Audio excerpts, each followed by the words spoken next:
Hey, did you know that Andrea from The Walking Dead was one of the most misunderstood characters in the series? Yep, she might not have been everyone's favorite at first, but when you dig deeper into her story, it becomes clear. She was one of the most complex and tragically done characters in the entire show.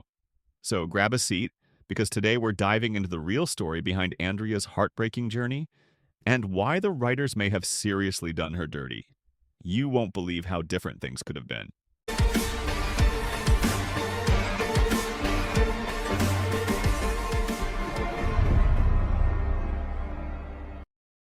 All right, let's start with a little bit of background. Andrea might have been introduced as a strong, protective, and tough woman, but what really set her apart from the other survivors?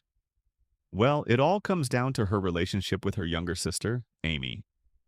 That bond, that fierce need to protect Amy, was Andrea's anchor at the start. I mean, she literally becomes devastated when she loses her, and that sets the stage for so much of what follows. Andrea's grief, mixed with the harshness of the post apocalyptic world, takes a toll on her. By the end of season 1, she is in such a dark place that she's ready to end it all. But here's the kicker: Dale, being the ever protective figure he is, prevents Andrea from making that fateful decision. And you know what? That one act of kindness sets the stage for a lot of her anger toward him later on. She sees it as a betrayal. He didn't let her die, and now she's stuck living in a world that just keeps getting worse. But Andrea is strong. She doesn't just wallow in her pain, she pushes forward, becoming more independent and determined to survive. By season 2, Andrea is one of the most interesting characters. She doesn't just follow the group's lead anymore. Oh no, she starts questioning the decisions made by Rick and begins forging her own path. Remember when she decided to keep the gun her father gave her? She knew how to use it and wanted to hold on to that power, that autonomy. It was her weapon, her choice. And it was one of the few things she could still control in a world that had spiraled out of control. But let's talk about the big turning point. Andrea spends a lot of time training with Shane.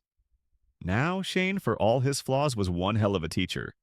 He taught Andrea how to be an expert marksman, turning her into one of the best protectors the group had. But she wasn't just learning how to shoot. She was becoming more like Shane. Strong, bold, and willing to do whatever it took to survive, even if that meant taking extreme actions like abandoning the search for Sophia or shooting down walkers in Herschel's barn. That's where things get complicated, right?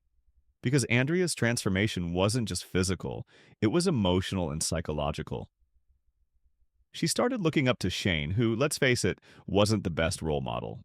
But in a world like theirs, his ruthlessness made sense to her. She became more distant from the group and spent more time alone on Dale's RV, which of course didn't sit well with the others. She was starting to drift, and her independence made her a bit of a loner. And let's be real, she didn't really want to do farm chores, did she? Then, after the farm's fall, Andrea's journey takes an even more dramatic turn. She's separated from the group and ends up in the hands of Michonne. Now, Michonne, this is where things start to feel like a fresh start for Andrea.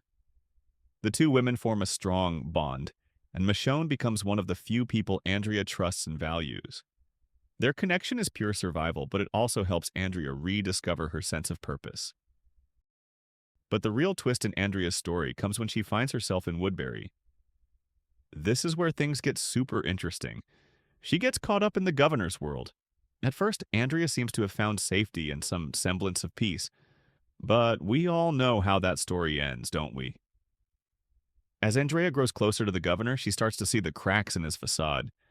He's not just a charming leader, he's a sadistic psychopath, and Andrea can't ignore it any longer. But here's where things take a tragic turn. Andrea decides to confront the governor. She plans to take him down before he can hurt anyone else. It's a bold move, but we all know it doesn't work out as planned. Her failure to stop him marks the tragic end of her arc. By the time Andrea is finally taken out of the picture, it's clear that her death wasn't just about her. It was a symbol of the lost potential in the show. Andrea was a character who had been given so much, but was never allowed to truly fulfill her potential, and it's heartbreaking to watch her arc unfold the way it did. She could have been a leader. She could have been the one to unite the survivors in a way Rick never could, but the writers never let that happen. Imagine how different things could have been. Imagine if Andrea had actually escaped the governor and helped lead the group. What if she had been in the final battle against Negan, or helped train Judith and RJ? That's the Andrea we deserved. But instead, we got a rushed, wasted character arc that ended in one of the worst decisions in Walking Dead history. So, after everything Andrea went through, it's clear The Walking Dead absolutely did her dirty. She deserved more than just a tragic death at the hands of a man who was never worth her time.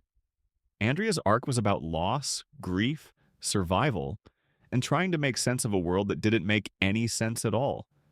But at the end of the day, her story was cut short, leaving so much untapped potential. She was more than just a side character. She could have been one of the strongest leaders on the show. But what do you think? Was Andrea's story handled poorly, or do you think she got the ending she deserved? Let me know in the comments below. And hey, if you're a Walking Dead fan who wants more deep dives into your favorite characters and moments, don't forget to like, subscribe, and hit that bell for more of the best content. See you next time on Inside the Walking Dead.